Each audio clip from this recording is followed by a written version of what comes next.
राजवदेसर कस्बे के निकटवर्ती गांव लूनासर में पाबूजी धाम के मंदिर में भागवत कथा का आयोजन पाबूजी धाम सेवा समिति की ओर से किया जा रहा है। आज भागवत कथा के चौथे दिन कृष्ण जन्मोत्सव एवं राम जन्मोत्सव बड़े धूमधाम से मनाया गया। कथा के अंदर विभिन्न जीवित झांकियां आकर्षण का केंद्र रही। कथा के दौरान कथावाचक करीपाराम महाराज ने कहा, भागवत कथा सुनने से नहीं बल्कि कथा में बताई गई बातों को जीवन में उतारने से जीवन सफल होता है। साथ ही उन्होंने सनातन संस्कृति में जीव हत्या नहीं होनी चाहिए। उन्होंने पौराणिक दंत कथाओं में भक्त प्रहलाद के चरित्र व कंस वध का वर्णन किया। साथ ही वामन अवतार राजा बलि ने भगवान वामन को 3 पग भूमि दान किया था, जिसमें 2 पग पूरी ब्रह्मांड नाप ली गई। तीसरे पग के लिए राजा बलि ने अपना शीश झुकाकर भगवान के आगे झुक गया। वामन प्रसन्न होकर राजा बलि को सतलोक का राजा बनाया गया था एवं द्वारपाल के रूप में श्री हरि सदैव पारा देने का वचन दिया। वहीं उन्होंने कहा कि सत्संग मनुष्य की बुद्धि वह उसकी अज्ञानता को दूर करती है,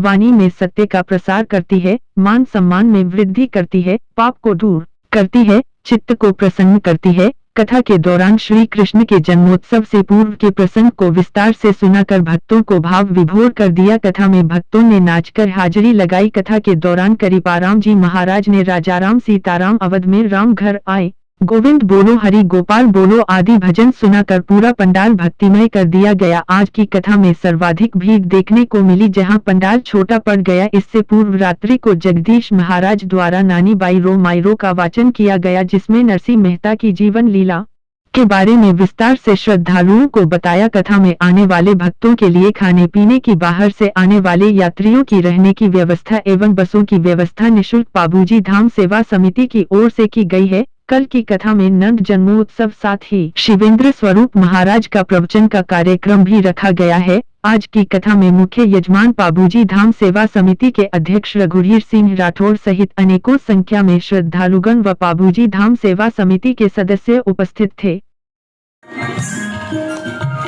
तब इसको गुस्सा आया और गुस्से एक बालक के हाथ लगाया और इसने भी सबको बड़का सा छूट गया। बाला हाथ गया गई बाला।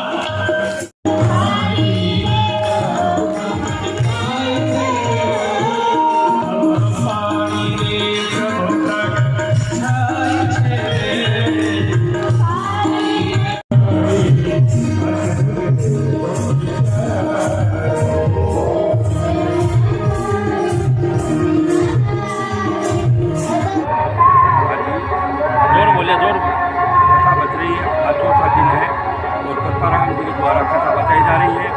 यहाँ ज़्यादा से ज़्यादा कथा का आनंद लेने आ रहे हैं, भक्तजन आ रहे हैं। ये धाम हमारे 10 साल पूरे होने पर ये कथा का आयोजन रखा गया है।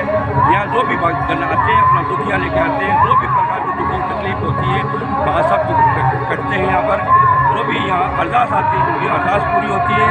इसी आधार से, इसी उद्देश्य से ये भागवत कथा रखी गई है। पाबूजी धाम लूनासर श्रीमद् भागवत कथा चल रही है 7/10/2023 में। आज चौथा दिन है कथा को, और कथा जो कर रहा है वह है श्री करीपाराम जी महाराज। यहाँ पर भक्त क्या अरदास लेके आते हैं? भक्त अरदास जो भी लेके आते हैं बाबूजी महाराज झाड़ी के फेरी लगाते हैं, उनकी सारी मनोकामना पूर्ण होती है। आपको कितने साल हो गया यहाँ पर? 12 साल हो गए। आपके कोई ऐसी कोई बीमारी थी? पिताजी की बीमारी थी और डॉक्टर ने जवाब दे दिया था घर ले जाओ कि 2-4 दिन की ज़िंदगी है, और वो पूर्ण रूप से स्वस्थ हुए। 8 साल उन्होंने गाय की सेवा की, उसके बाद उन्होंने शरीर छोड़ा था। क्या बीमारी थी उनके? वो शुगर बीपी सारा था। डॉक्टरों ने कहा लकवा भी था। डॉक्टरों ने कहा घर ले जाओ 4 दिन की ज़िंदगी है, लेकिन यहाँ 1 रुपये की दवाई नहीं। सबसे बड़ी यहाँ पर व्यवस्था वो दिख रही है, शानदार व्यवस्था की जा रही है, वो किसके द्वारा की जा रही है? ये श्री रघुवीर सिंह जी है, जो पाबूजी धाम सेवा समिति के अध्यक्ष हैं, पाबूजी महाराज के भक्त भी हैं। वही न्याय करते हैं, वही लोगों को फायदे भगवान के बारे में बताते हैं, लोगों को न्याय देते हैं। उनके द्वारा व्यवस्था की जा रही कथा के अंदर जो भी यात्री आते हैं, भक्तगण आते हैं, उनको खाने की, पीने की, रहने की सारी व्यवस्था फ्री है। किसी प्रकार का कोई पैसा नहीं लिया जाता है, और यहाँ जो रुकना चाहते हैं उनके लिए भी किसी प्रकार का कोई शुल्क नहीं है। आपका शुभ नाम? भवानी सिंह तारपुरा। कहाँ के हो आप? तारपुरा, सीकर, राजस्थान। ठीक है, धन्यवाद।